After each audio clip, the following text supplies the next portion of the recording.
स्वागत है बच्चों आपके अपने चैनल लर्न पंजाब में।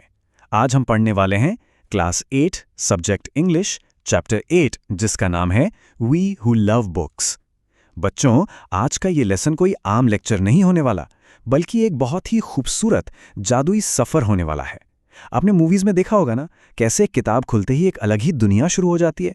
बस वैसा ही आज हम इस चैप्टर में बहुत डीपली समझेंगे कि आखिर किताबें हमारी ज़िंदगी में इतनी ज़रूरी क्यों होती हैं और कैसे एक अच्छी किताब आपकी सबसे पक्की दोस्त बन सकती है। तो अपनी सीट बेल्ट्स बांध लीजिए, चलिए इस मज़ेदार सफ़र की शुरुआत करते हैं। वी हु लव बुक्स यानी हम लोग जिन्हें किताबों से प्यार है। अब सोचिए बच्चों, क्या आपका कोई ऐसा दोस्त है जो हमेशा आपके साथ रहता हो, जो आपको हर दिन नई नई कहानियां सुनाता हो और जिससे बात करके आप कभी बोर ना होते हो?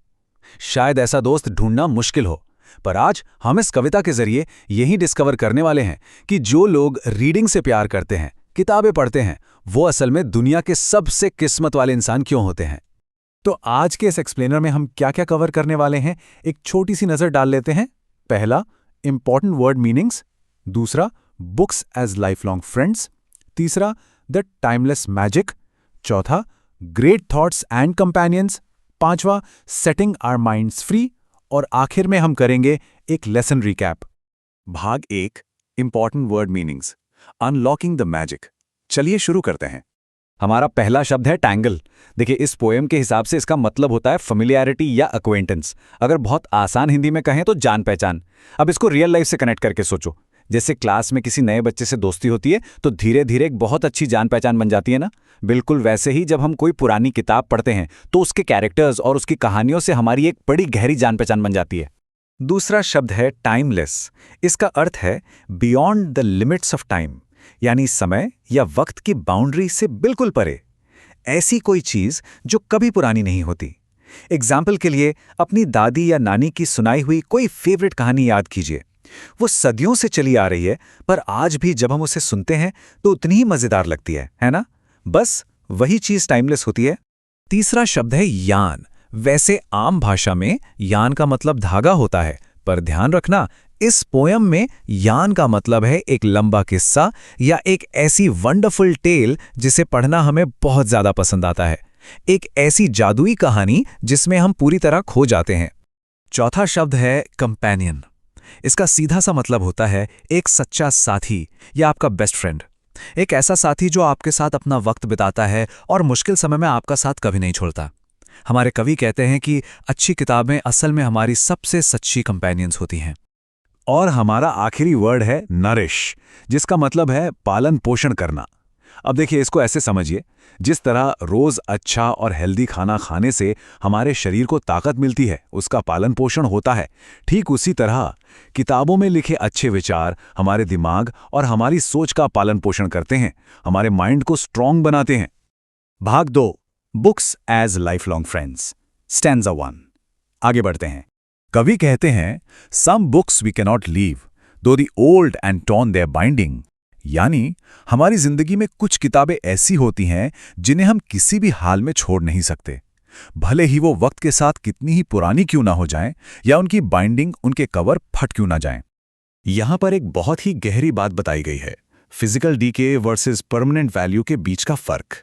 देखो, वक्त के साथ किताबें फिजिकली फट सकती हैं, उनके पन्ने पीले पड़ सकते हैं, पुरानी हो सकती हैं, पर क्या हम कभी अपनी फेवरेट किताब को कबाड़ी वाले को बेचते हैं या डस्टबिन में फेंकते हैं? बिल्कुल नहीं। वो हमेशा हमारी शेल्फ पर बड़ी इज्जत से रखी रहती हैं। उनकी वैल्यू, उनके अंदर का ज्ञान, वो कभी पुराना या खराब नहीं होता। उनकी अहमियत परमानेंट होती है। भाग 3, द टाइमलेस मैजिक, स्टैंजा 2। कवि इस स्टैंजा में पूरे जोश के साथ लिखते हैं, alive alive they always seem when I read them. वो कहते हैं कि जब भी मैं इन किताबों को पढ़ता हूं, ये मुझे हमेशा जिंदा लगती हैं, बिल्कुल तरोताजा, जैसे अभी अभी कहानी चल रही हो मेरे सामने। इनका जादू ना कभी खत्म ही नहीं होता। सोचिए बच्चों, ये कितनी गहरी बात है।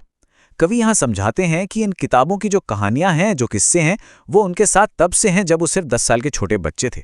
लेकिन आज भी इतने साल बाद, चाहे वो इन्हें सुबह पढ़ें या आराम से शाम को, ये पुरानी कहानियां हमेशा उन्हें एक फ्रेश खुशी देती हैं। किताबों का जो मैजिक मोमेंट होता है वो जिंदगी में कभी फेड नहीं होता। चलो इस टॉपिक का शॉर्ट रिवीजन कर लेते हैं। अब तक हमने क्या सीखा? पहला, किताबें हमारी ऐसी जिंदगी भर की दोस्त हैं जिन्हें हम कभी फेंकते नहीं हैं। दूसरा, वो हमारी शेल्फ्स पर हमेशा अपनी जगह बनाए रखती हैं। तीसरा, चाहे दुनिया में कितना भी समय बीत जाए, किताबों की कहानियां हमेशा तरोताजा रहती हैं। और चौथा पॉइंट, इन किताबों को पढ़ना हमें ऐसे जादुई पल देता है जो कभी खत्म नहीं होते। आगे बढ़ने से पहले अगर आपको ये एक्सप्लेनर पसंद आ रहा है तो चैनल लर्न पंजाब को सब्सक्राइब जरूर कीजिए और इस एक्सप्लेनर को लाइक करना बिल्कुल ना भूलें। भाग 4 great thoughts good companions stanza 3। कवि आगे बढ़ते हुए कहते हैं, ग्रेट थॉट्स ग्रेट वर्ड्स दो टाइम इज पासिंग फास्ट। मतलब कि समय बहुत तेजी से गुजर रहा है। देखो, दिन महीनों में बदल जाते हैं और महीने देखते ही देखते सालों में बदल जाते हैं, है ना? लेकिन उन किताबों में जो महान विचार हैं, जो महान शब्द लिखे गए हैं, वो वैसे के वैसे ही मजबूत खड़े रहते हैं। उन पर वक्त का कोई असर नहीं होता। सच्ची किताबें बच्चों उन सच्चे दोस्तों की तरह होती हैं जो कभी भी हमारा साथ नहीं छोड़ती। ये ऐसी कंपेनियंस हैं जो कभी फेल नहीं होती। ये लगातार हमारे दिमाग का नरिशमेंट करती हैं, यानी उसको एक अच्छी सोच प्रदान करती हैं। जब भी हम इन्हें खोलकर पढ़ते हैं, चाहे 1 साल बाद या 10 साल बाद, ये हमें हमेशा नई सीख और वही पुरानी खुशी ही देती हैं। भाग 5 setting our minds free stanza 4। अब इन लाइंस को थोड़ा महसूस कीजिए। We who love books will always be the lucky ones, our minds set free। हम लोग जो किताबों से प्यार करते हैं वो दुनिया में हमेशा सबसे लकी यानी किस्मत वाले माने जाएंगे। क्यों? क्योंकि हमारा दिमाग पूरी तरह से आजाद हो जाता है। पर आप सोच रहे होंगे कि आखिर किताबें हमारा दिमाग आजाद कैसे करती हैं? देखिए, यहाँ इसके 3 सिंपल स्टेप्स हैं। पहला, किताबें हमें इस दुनिया के फालतू शोर शराबे से दूर एक शांति और कल्पना की दुनिया में ले जाती हैं। दूसरा, ये हमें रैशनली सोचना सिखाती हैं, यानी किसी चीज़ के बारे में समझदारी और क्लियर तरीके से सोचना। और तीसरा, सबसे बड़ा फ़ायदा, जब हमारा दिमाग बिल्कुल फ्री और क्लियर होता है ना, तो हम रियल लाइफ में बिल्कुल सही फैसले ले पाते हैं। और इस तरह किताबें हमारी पूरी जिंदगी को गाइड करती हैं। चलो इस टॉपिक का शॉर्ट रिवीजन कर लेते हैं। स्टैंजा 3 और 4 में हमने देखा कि तेजी से गुजरने वाले समय के आगे भी महान शब्द हमेशा मजबूती से टिके रहते हैं। दूसरी बात, किताबें ऐसी सच्ची साथी हैं जो हमेशा हमारी लाइफ में खुशियां लाती हैं। बुक्स पढ़ने वाले लोग सच में बहुत किस्मत वाले होते हैं। और आखिरी पॉइंट, रीडिंग हमारे दिमाग को आज़ाद करके हमारी सोच को बिल्कुल क्लियर और बहुत ही बेहतर बनाती है। तो बच्चों, इस पूरे चैप्टर का सबसे बड़ा मैसेज आखिर में यही निकल कर आता है कि books are a life long friends and a treasure house of knowledge. किताबें ज्ञान का एक अनमोल खजाना है। इसलिए अपनी लाइफ में किताबों का चुनाव हमेशा बहुत सोच समझकर और ध्यान से करना चाहिए, क्योंकि आगे चलकर वही आपकी ऐसी सच्ची दोस्त बनेंगी जो जिंदगी भर आपको कुछ ना कुछ नया सिखाती रहेंगी और कभी अकेला फील नहीं होने देंगी। अब आपसे एक छोटा सा सवाल है, ऐसी कौन सी मैजिकल किताब है जिसे आप अगली बार उठाने वाले हैं अपने दिमाग को आज़ाद और बेहतर बनाने के लिए? इस बारे में ज़रूर सोचिएगा। खैर, अगर आपको ये वीडियो हेल्पफुल लगी हो तो लाइक करें, चैनल लर्न पंजाब को सब्सक्राइब करें और वीडियो को अपने दोस्तों के साथ शेयर ज़रूर करें। मिलते हैं आपसे अगले चैप्टर में।